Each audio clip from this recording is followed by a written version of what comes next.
Pahalgam is in the Bizaran Meadow, locally known as Mini Switzerland, and is accessible only on foot or horseback. The town is a major tourist destination because of its alpine meadows, pine forests, snow-clad slopes and trekking routes. It also lies on a major annual Hindu pilgrimage route, the Amarnath Yatra, and serves as one of its largest base camps, drawing hundreds of thousands of pilgrims.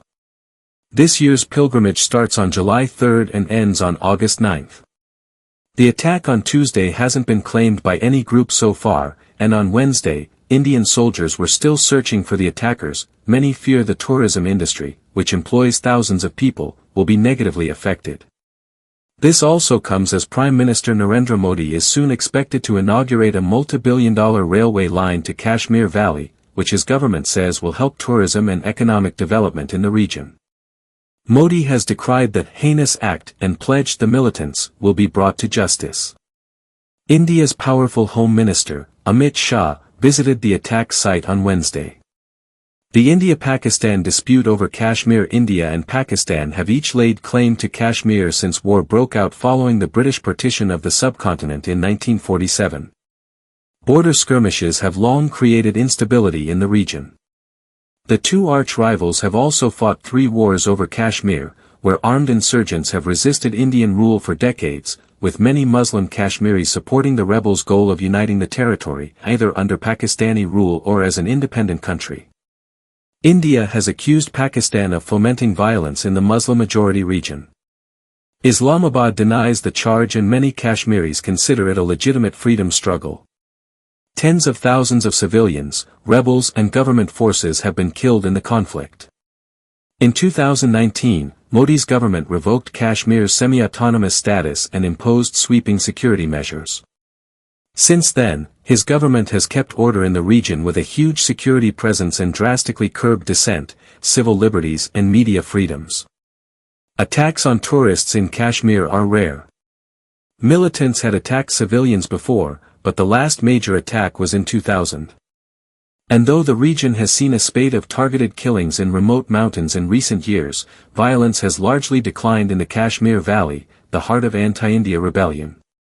Indian tourism has flourished in Kashmir after the Modi government promoted visits to the region with the hope of showing rising tourism numbers as a sign of renewed stability there, albeit under heavy security presence, checkpoints, armored vehicles and patrolling soldiers. Millions of visitors now arrive in Kashmir every year to see its Himalayan foothills and exquisitely decorated houseboats, as the fighting between government forces and rebels has largely shifted to the region of Jammu's remote areas, where Indian troops have faced deadly attacks.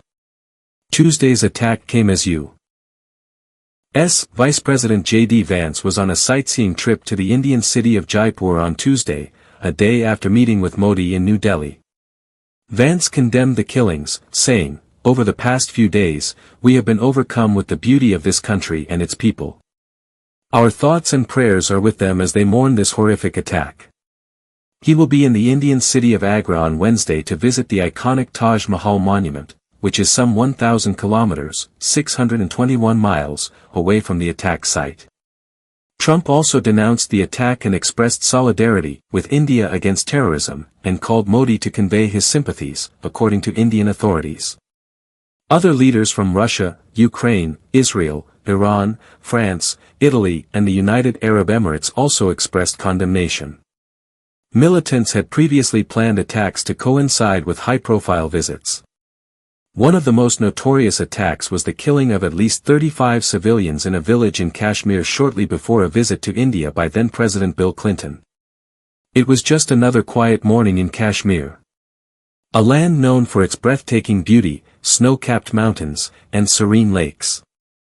As the sun slowly kissed the Himalayan peaks, locals began their daily routine. Tea shops opened. Children walked to school. Vendors set up stalls. Life was normal. Until it wasn't. At exactly 7:42 a.m., peace was shattered by gunfire. A group of armed terrorists attacked a civilian area, targeting not just the army, but innocent lives. Within minutes, chaos replaced calm. Ramesh, a tea vendor, just served his first customer.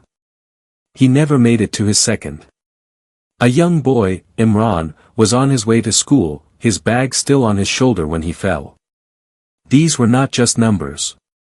These were dreams, families, futures, gone in seconds. Eyewitnesses say they heard explosions, followed by rapid gunfire. Screams echoed through the valley. The Indian Army responded immediately. A fierce gun battle followed. By the end of the morning, several terrorists were neutralized. But the cost was heartbreaking. Kashmir, once again, was bleeding. And the world? Mostly silent. Why does this keep happening? For decades, Kashmir has been a battleground, not just of land, but of ideologies, politics, and power. But amidst all this, it's always the common people who pay the highest price. No religion, no cause, justifies killing the innocent. Mothers lost sons. Children lost fathers. Some wounds may never heal. Today, as we sit safely in our homes, someone in Kashmir is still mourning. We must speak up. Not just for justice, but for humanity. If this story moved you, don't let it fade into silence. Share it. Talk about it. Let the world know what really happened in Kashmir. Because truth should never be buried with the dead. This is not just news. This is life. And it matters. Let me tell you a story. Her name was Meena. A widow. She had only one son, Karthik, 19 years old. Karthik loved photography. He would take his old camera and capture the valley every morning. On April 23 RD, he left home early. "Ma, I'll be back before lunch," he said. But he never returned. His camera was found next to his body. The last picture he clicked was of a rising sun over the mountains. His mother now keeps that photo on the wall. Framed. She lights a lamp before it, every single morning. She doesn't speak much anymore. But her silence says everything. And then there's Captain Aryan. A 27-year-old Indian Army officer, posted near the border. He had written in his diary just the night before. "Peace feels so close, and yet, I can still hear the silence of danger. But I believe in my country. I believe we can heal." He fought bravely the next morning. Protected civilians. Saved lives. He was hit. He bled, smiling.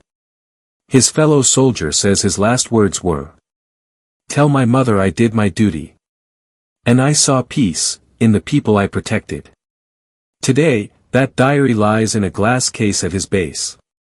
Soldiers read it every morning. Some cry. All salute.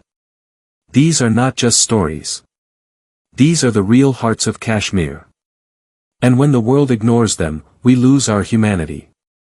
So today, don't just scroll. Don't just watch and move on. Feel. Share. Speak. Because somewhere in Kashmir, a mother is still waiting. Let's not let her son's story be forgotten.